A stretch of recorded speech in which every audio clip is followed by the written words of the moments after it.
selamat datang semuanya. Di video pembelajaran kali ini, kita akan mempelajari cara membuat presentasi yang efektif. Yuk kita simak video berikut ini.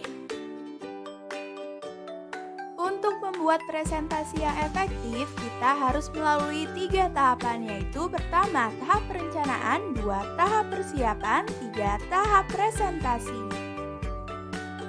Nah, pada video ini kita akan pelajari tahap yang pertama, yaitu tahap perencanaan. Perencanaan ini sangat penting dilakukan sebelum presentasi.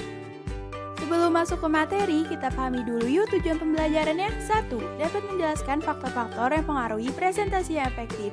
2. Dapat menjelaskan nilai lebih teknik media audiovisual. 3. Dapat menyebutkan contoh-contoh media presentasi. Berikut ini adalah materi yang akan kita bahas. Pertama, audiens, 2 tujuan, 3 konten, 4 strategi. Dalam membuat presentasi efektif, terdapat faktor-faktor di dalamnya. Nah, apa saja ya faktor-faktornya? Yuk kita simak. Ada 4 hal yang harus diperhatikan dalam membuat presentasi yang efektif. Hal yang pertama adalah audiens. Untuk membentuk presentasi yang efektif, sangat perlu untuk mengetahui karakteristik audiens. Hal yang perlu diperhatikan dari audiens yaitu jumlah peserta, rentang usia peserta, latar belakang kependidikan, latar belakang sosial, ekonomi, dan etnis. Tentunya hal tersebut dapat mempengaruhi penentuan konten, strategi, dan media dalam membuat presentasi.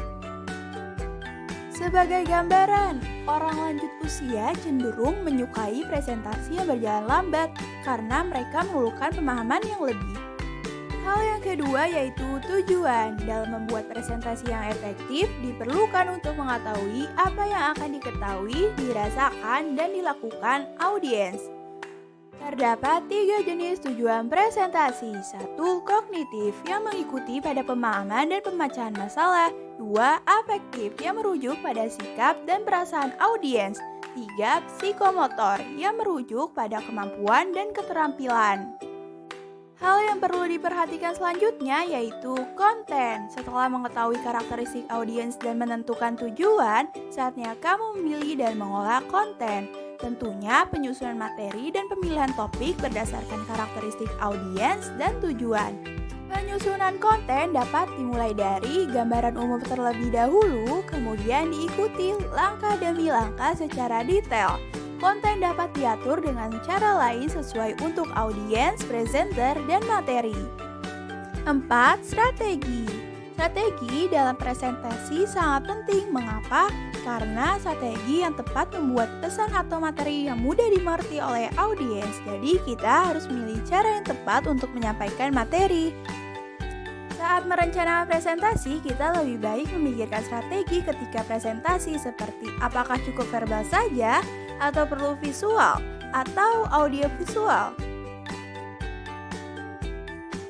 Keberagaman media dan teknik audiovisual untuk komunikasi kita yang bisa lebih efektif.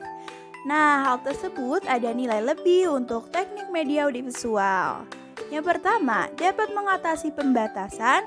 Kedua, dapat menyederhanakan informasi verbal yang kompleks. 3. Dapat mengingat dalam jangka waktu yang lama.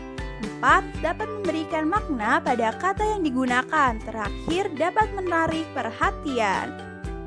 Selanjutnya, dalam strategi penting loh untuk memilih media. Dalam memilih media presentasi, kamu harus menyesuaikan dengan konten, karakteristik media, dan preferensi media. Berikut adalah contoh-contoh media. Pertama, papan tulis. Kedua, flip chart. Ketiga, slide. Keempat, LCD projector. Kelima, video tape. Keenam, ada overhead transparency. Yang ketujuh, video presentation kamera. Kedelapan, multimedia. Yang kesembilan, handout.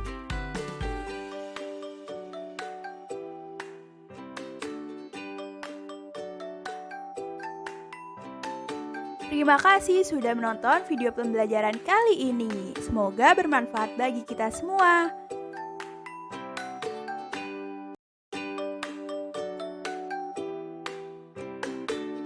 Media ini dibuat sebagai tugas mata kuliah pengembangan media presentasi. Sampai jumpa.